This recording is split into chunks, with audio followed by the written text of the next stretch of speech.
Welcome to Intuitive Astrology with Molly McCord. Thank you so much for joining me today as we're going to focus in on a special astrological topic that revolves around the energetics of your natal moon sign and your natal Ceres sign. And this is because Ceres is a dwarf planet located between Mars and Jupiter that is deeply connected to the lunar expressions of the moon sign. And so I hope that this topic allows you to make some connections in your own experience and through knowing yourself even more through these archetypal energies.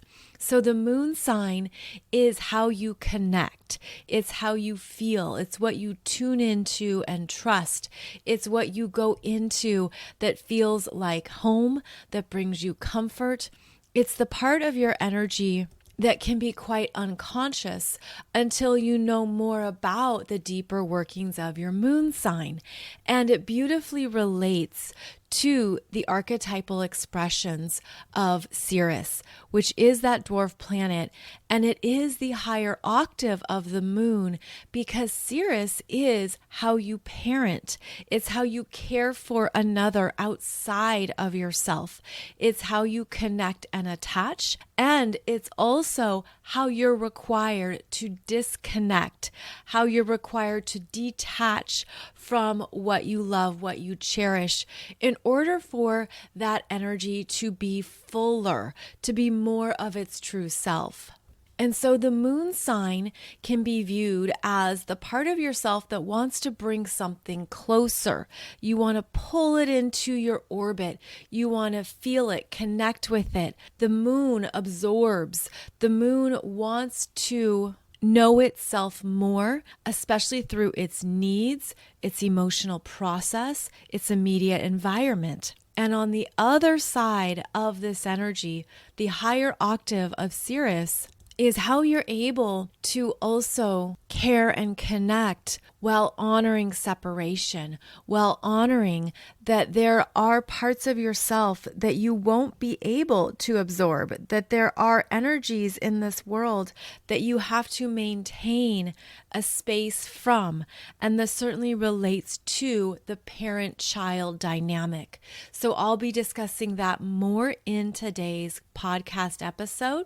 You would want to identify what your moon sign is, and you also want to identify your natal Ceres sign, as this is going to help you understand more of these energetics. Now, many of you know the mythology around Ceres, as she is the Roman goddess associated with abundance, fertility, agriculture and grain, harvest, and how we care for things so that they can grow. Essentially, how our energy provides nourishment and how there is an energetic responsibility to see things through, to take care of them as they grow, as they develop. Ceres is also connected to family relationships, those in your immediate environment that you have to tend to, nurture, care for, those that you have to raise, and how you do so. She also relates to what it means to blossom into the fullness of feminine energy, how it means to become a more fully embodied feminine expression, including the multiple ways there are in the world to be that embodiment, meaning there isn't simply one type of feminine energy. There are unlimited blends and expressions of feminine energy. And Ceres wants to connect you with more of that fullness so that it nourishes you. It also gives you life. It reminds you that you are precious, that you need to be cared for and tended to, as well as the harvest, the grain, the agriculture.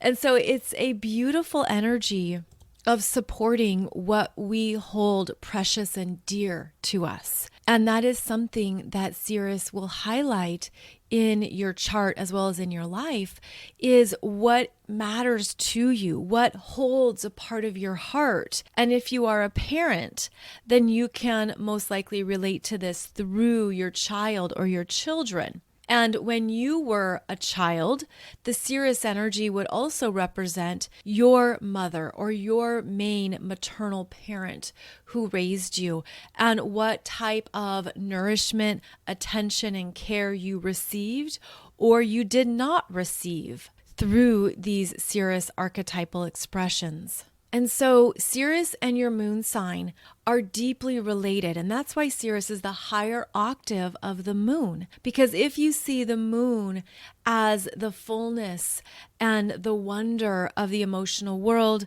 of knowing who you are at an internal level, how you care for yourself, how you love yourself and your emotional needs, how you accept your feelings, then Ceres is your own internal parent. And it's the part of you that matures through your own emotional cycles to become fuller in understanding who you are and what you need. So you could see the moon as starting out as an archetypal, youthful energy, and then Ceres is the mature embodiment of your inner parent, the part of you that knows how to take care of you, what you need, and also how you learn more about yourself through that connection, through that ongoing dynamic between this is how I feel, so what do I need to do about it to take care of myself? And so there's beautiful synthesis here when we make this connection, because when you know your moon sign, you understand this is what I need to tend to daily. This is where I'm comfortable. This is where I go regularly and unconsciously. The moon is what you do without thinking about it. Where you go, what you feel, what comes up for you. That is the lunar energies. And then when you connect it to these archetypal expressions of Ceres, then you're also understanding how to care for your lunar energy and how to understand that you are in charge of this for yourself.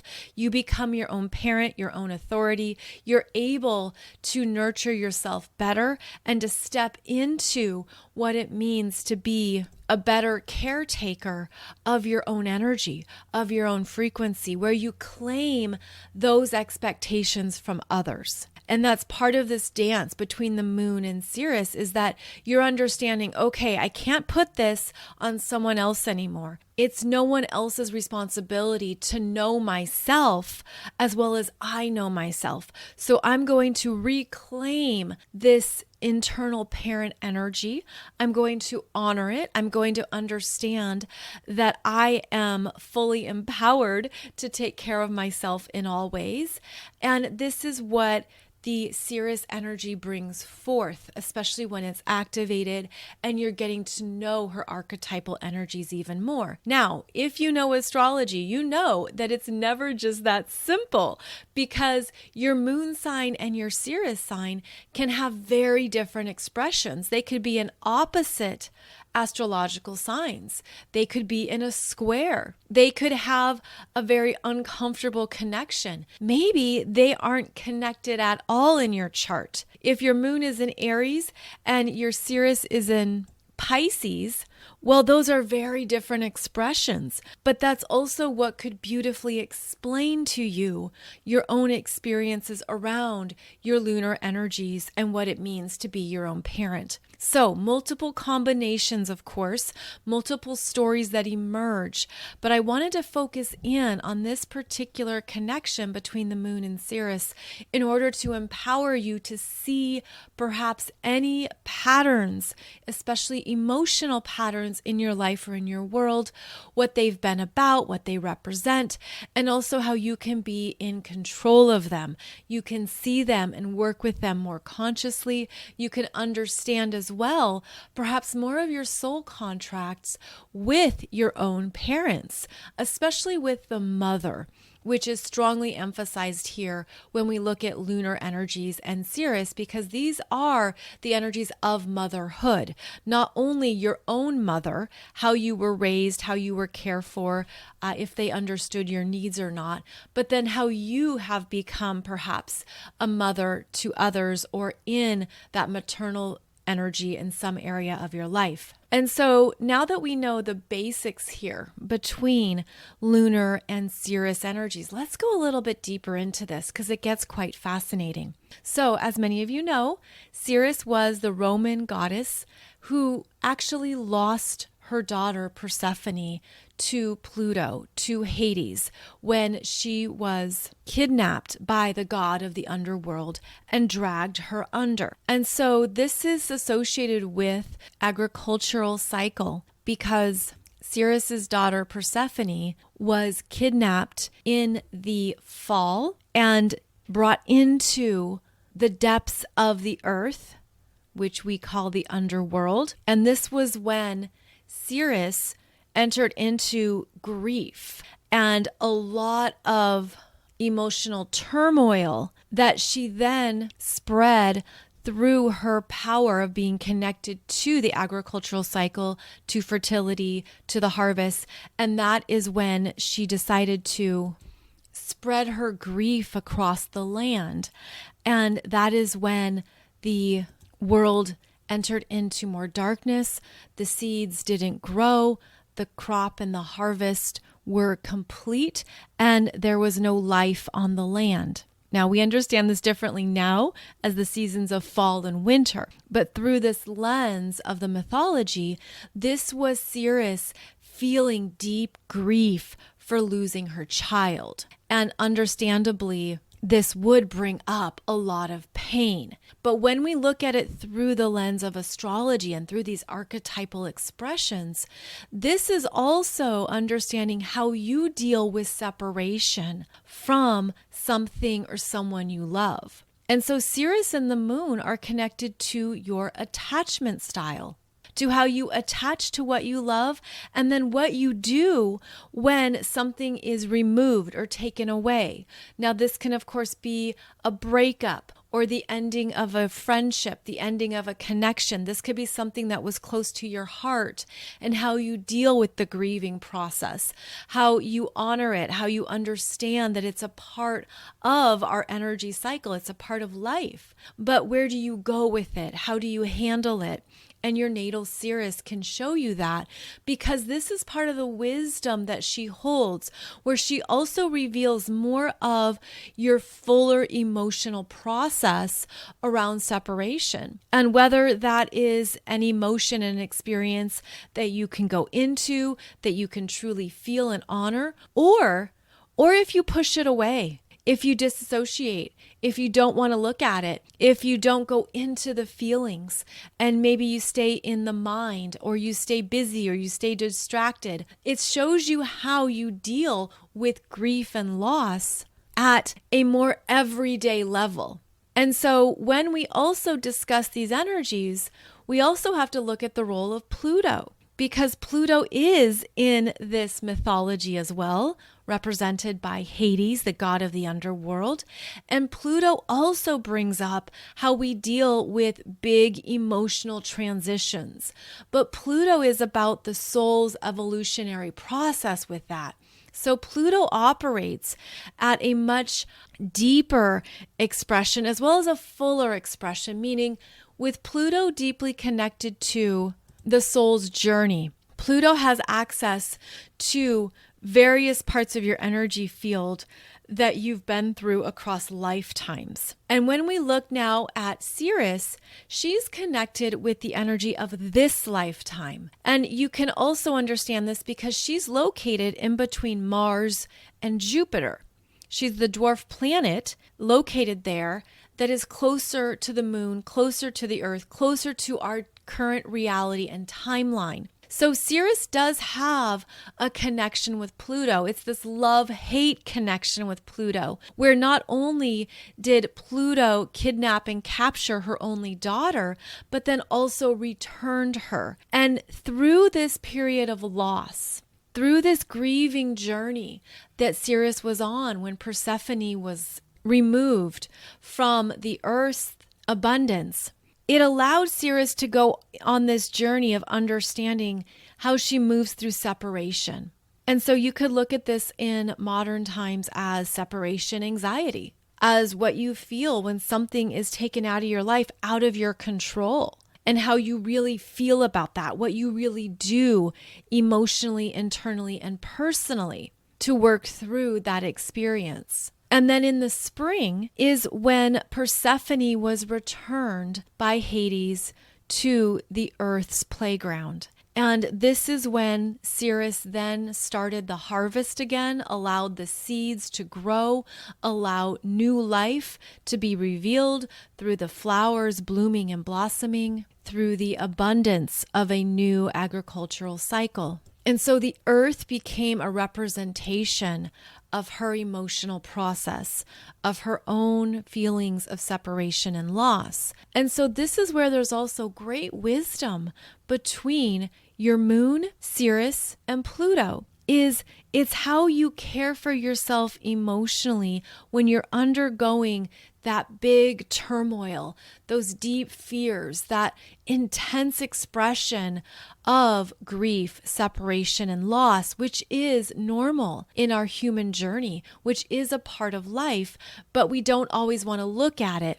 In fact, the mind will find other ways to override it. Our body might hold the energy and not know what to do with it, not know how to process it or remove it or allow it to flow. And honestly, there can be things that emotionally we don't want to deal with.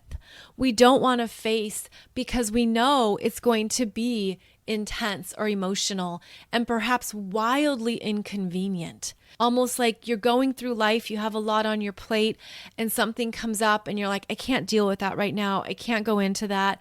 I don't have capacity. I don't have the emotional availability to even look at that right now. I'll do it later. So there's parts of ourselves that have learned how to cope, that have learned how to even numb ourselves to our own emotional process. There are energies here that can also show us how we handle rejection, abandonment, and grief. And safe to say, none of these are experiences that we look forward to or that we go willingly towards. But it's also how we're learning to be better energy masters, to be more in control of our emotional world and our spiritual growth, to also be more mature with understanding that this is a part of life. And the more you can face it or deal with it head on, perhaps that is what will also get you through it, or at least allow you to feel in control of that emotional journey. So Ceres not only shows us how we can be our own inner parent, how we deal with separation, loss, and grief, but the growth here is in understanding that we're designed to be separate energetic beings. And yes, it is horrible that she lost her daughter for half of the year, that her daughter was taken against her own will into the underworld. And this required Ceres to go on her own separate journey outside of knowing herself as a mother. It actually required her to return back to herself to say, who am I as a being, as a person, as a woman? Who am I at this time that allows me to see my identity on my own terms, even as I'm moving through a deep emotional process? And it's because of this separation between herself and her daughter that each of them were able to become more of who they are, to step into more of the magic of their own gifts, because Persephone became very skilled at journeying between the upper world and the underworld. She became a messenger for the gods. She became one of the few energies that had access to Pluto and who was welcomed by Pluto and then returned to the land of the living, so to speak, to give messages and energy as needed. Now, Mercury was also known as being a messenger between the worlds, but Persephone had more of the first world experience of what it meant to live in Pluto's domain. Whereas Mercury moves quite fast. And that is Mercury, the sprinter's role, is to be here, be there, and to keep going. But Persephone had to really land into these different worlds. And she had to develop different skills, different ways to survive and to navigate between these different energetic realms that no one else had to do. So it was through the separation between her and her mother that she was able to grow even more. And so you could see this in our modern life as certain rites of passage, where there are certain rites of passage that we go through that can certainly come up out of the blue and be shocking and horrible. And then there can be other things that you see coming up down the line that you could understand that, okay, this is going to be a rite of passage, either for me, for my child, for a loved one. This is something they are moving into in order to honor the fullness of their potential, of what they have access to, of what they can become in their own journey in this lifetime. And so for all the ways that the moon wants to connect, Ceres shows you how you're able to disconnect. Disconnect from those you love, from those you hold close, even from those that you don't want to let go of. People that you don't want to leave your life, or you don't want to disconnect from them. But it is a part of life. And so there could be some beautiful messages for you here in your astrology chart around these archetypal themes. You could look at it through the lens of you and your own parents, maybe your first experience of separating from them. And that could have been something like you went off to summer camp by yourself and you had to be without your parents for a week or a month or whatever it might have been. And that would have been your first experience of emotional independence. How do I take care of myself when I'm on my own in this environment in this way? Of course, there's many other potential experiences that could have been more traumatic or difficult around emotional separation, especially if it was harsh or volatile or unexpected. And there could also have been times when you were growing up where you could have been living with people and not felt emotionally connected to them. You could have grown up in an environment where there was no emotional support. There was no acknowledgement of your needs and who you are. There was nothing that validated your internal world. And so the moon, for all the ways we talk about how it's our emotional process and our feelings and our private internal landscape, the moon can also be the parts of yourself and the parts of your emotional world that you don't accept, that you don't look at, that you don't go towards. You push it away. You don't want to go into it. You don't want to understand perhaps the layers or what might come up. So the moon could also be something that you have disassociated from within yourself, and it can be your own internal avoidant attachment style where you avoid your moon. You avoid what that energy represents. There could also be the anxious attachment style where you have a lot going on in your emotional world and a lot that gets triggered and you don't know how to place it or how to calm it or how to cope with it. And so that can then stir up other things that have come up in your life that you've used to deal with that level of anxious attachment internally. So these are internal energies here, asking you to look at, how do I really accept and connect with my moon sign? And how does my natal Ceres reflect my internal parent, my ability to do things on my own, my ability to move through separation, how I handle grief, how I honor that this is a part of a cycle that we are meant to step into and powerfully own in our own unique way? How do I connect those two? Or are they so different that it's hard to find the connective tissue between them? And I'm actually getting the visual now of a Ceres that has been shut down and hasn't opened back up to life. And I'm seeing it as scars on the earth, like scorched earth that hasn't been replenished, hasn't been nourished, hasn't been allowed to move past an experience, or hasn't moved past a certain part of the healing process. And so Ceres can be where you have left parts of yourself or parts of your experience untouched. Almost like that was too painful. It was traumatic. It was abusive. It was intense. It could be so many things that actually feel like they overload your body, overload your emotional world, and you've pushed them away, or you don't want to deal with it. You don't want to look at it, and you kind of just turn your back to that part of yourself or that part of your energy. There could be some openings here that you might feel invited into, to look at some parts of your experience through even the lens of an observer, where at first you could feel like you're watching something you've been through, but it's almost like watching it with a two-way mirror, where you're observing something, watching it play out or unfold, but you could feel protected or safe as the observer. And I'm bringing this up because I feel like there can also be deep access here to your ancestors, to ancestral patterns, to things that have perpetuated across lineages.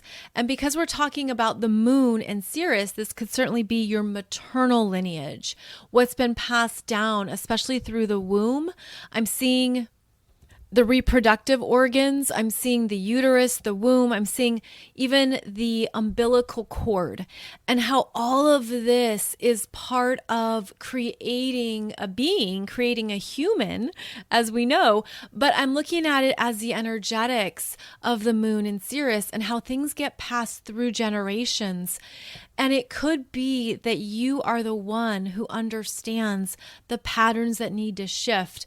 And now I'm feeling this as almost stopping in your tracks, turning around to represent the past. So turning around physically to represent looking at the past, at your ancestors, your grandparents, your lineage, and all of this healing energy is being blasted towards them, towards their energy fields, as a way of acknowledging what they've been through, what they have had to embody, and what has persisted without change, without evolutionary growth. Because now I'm seeing this as the opportunity for evolutionary growth, where there's things here that could become so much clearer to you that it helps straighten your spine. It helps you walk with more strength, more pride, more confidence in who you are, as well as in your lineage, and allows you to see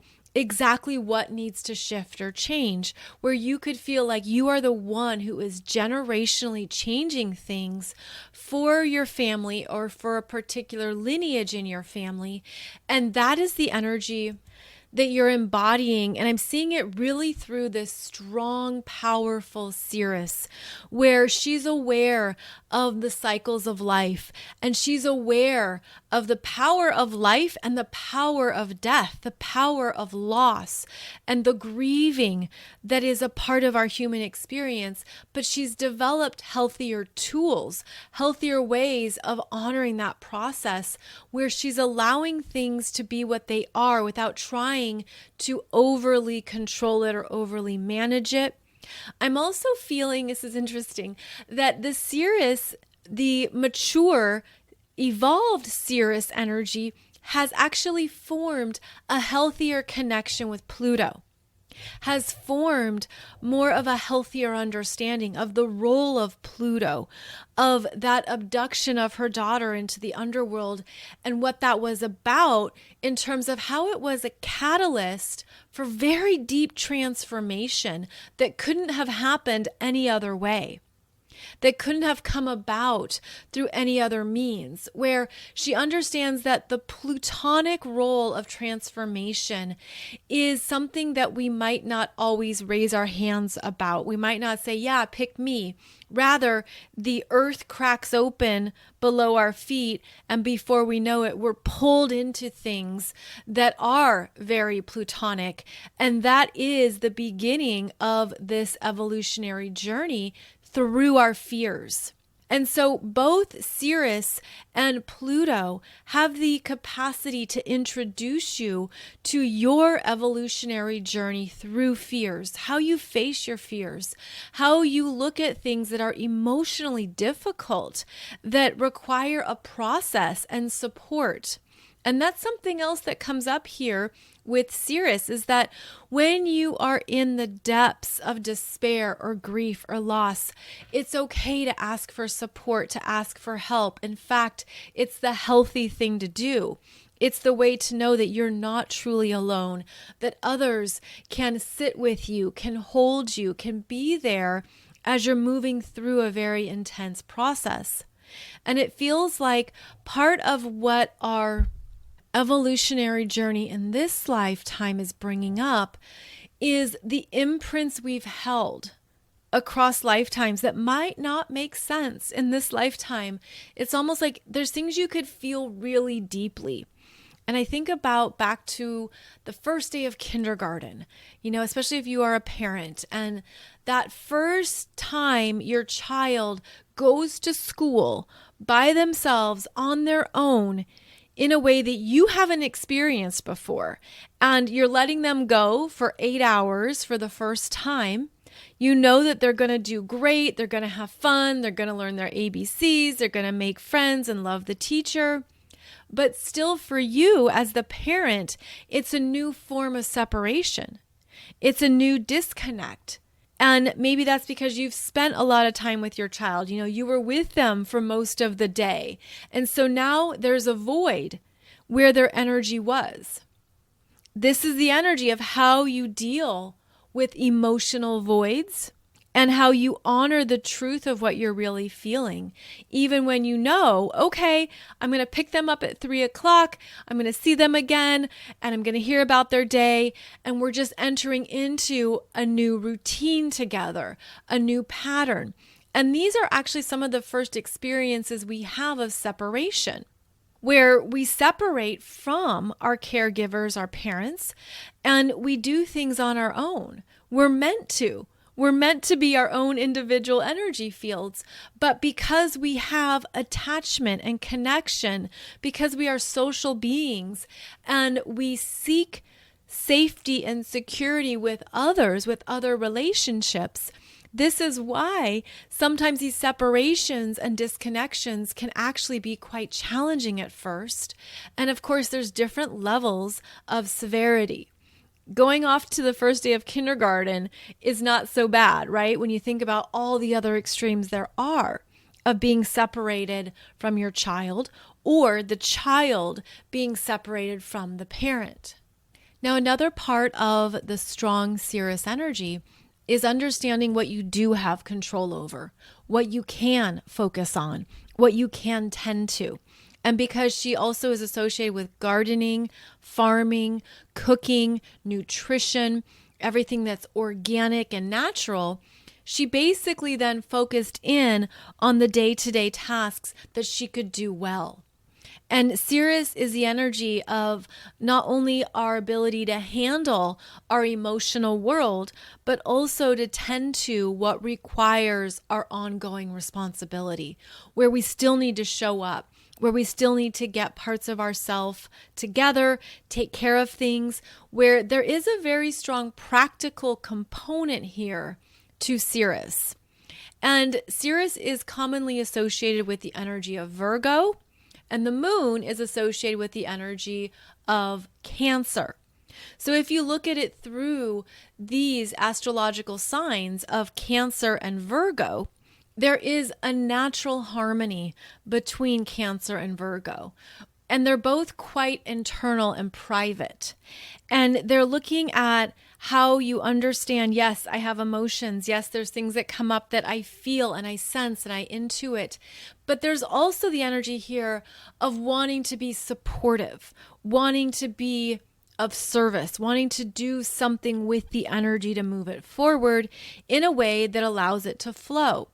So when you're looking at your natal moon sign, which could be in any of the 12 signs, and then you're looking at your natal Ceres sign, which also could be in any of the 12 astrology signs, what you're tapping into is a deeper level of self-care that embodies your emotional world, that allows you to honor what you're really feeling without pushing it aside, without diminishing it, without repressing it, but rather welcoming it into your heart, welcoming it in because you know you're strong enough and capable enough to handle whatever you're feeling, whatever is coming up, and to also, I feel it as this beautiful alchemy process, which we could also use through the energy of Pluto, where Pluto is not only transformation, evolution, but it's how we alchemize, how we make something new, how we create something powerful that relates deeply to our new truth. And safe to say, with any form of separation, loss, disconnection, grief, we are forced to evolve into a new version of yourself. You become a different version of yourself through that journey. As anyone can tell you who has had a significant loss in their life, things that are never the same for them ever again, because now they are entering into a new version of self that cannot go back to the previous version of self. It's like after you've squeezed a sponge, that water is out. You can't get that same water back in. So there's an honoring here of your soul's journey through an emotional process that allows you to be wiser about who you are, how you feel, how you work with your feelings, and also how you are better equipped at becoming more of your own parent, at nurturing yourself, at understanding what you need, and learning from your own experiences in this lifetime, where again, you could go back through significant times of your life where you had to be more independent. And by the way, that is another part of this story between Ceres and Persephone. They were separated and they had to be more independent. They were each forced to stand on their own, to become more of who they are and what was possible for them without the other, without the mother-daughter connection, without that deep support. They were forced to do something on their own that was devastating, but ultimately became more empowering as they gained the strength and confidence through the process.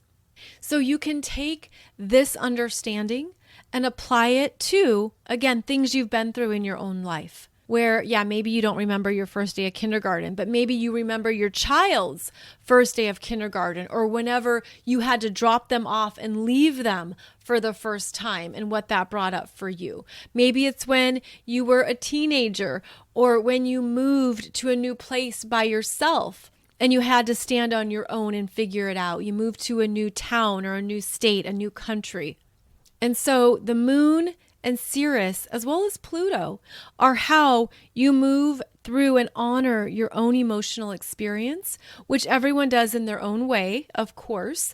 But there's also a lot of wisdom here that's going to help you understand how you connect with others and how you disconnect, how you attach and how you feel when there is detachment, how you honor the cycles of life and grieving, and also what you are learning through this process of your own energy that is making you wiser to your emotional world. So I hope this gives you some new things to look at in your chart between your natal moon, your natal Ceres, and even your natal Pluto to see what the connections might be between these three astrological planets and signs. And what's really funny is I forgot I forgot about something that makes complete sense here. Back in 2017, I had gathered together a group of 24 women to share their own experiences of what it was like to go through some of these deepest, darkest, most personal journeys in their life. The book is called Heroine Soul Stories. It features 24 women discussing their experiences of divorce, friendships ending, questioning their life path, questioning their spiritual path, looking at health challenges, losing a mother, becoming a mother, moving through inner pain, and so many other topics that bring up part of these internal struggles that we move through that ultimately lead us to the other side of ourselves, leads us to more of who we really are in this lifetime, and how we also learn forgiveness, strength, trusting yourself more, greater wisdom. So if any of these topics or themes resonate with you, again, it's called Heroine Soul Stories, and it has 4 different categories. So spiritual growth and awakenings, owning her power, health, healing, and well-being, and then soulmates and relationships. So I didn't even think about that book when I was looking at doing this topic for you, but hey, there we go. Just wanted to offer that in case it resonates or could be something that validates what you're going through right now as well. So I hope this topic supports you in understanding more of your energy in this lifetime. And this is probably reason number 2,475 why I love astrology, because you can make beautiful new connections about yourself when you look at your chart through a different lens, when you're looking at different combinations of planets and signs. It's like it just brings to life new chapters in yourself and new understandings of your energy. So as always, thank you so much for joining me. I hope this has given you some wonderful things to dig into and understand about your energy in this lifetime and how to consciously work with it as well.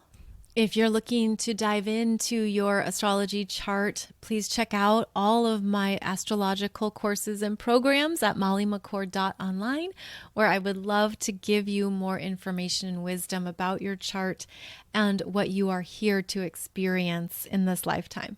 Please check out my YouTube channel as well, because I have multiple playlists covering more about not only your moon sign, but also the energies of the asteroid goddesses, including Ceres.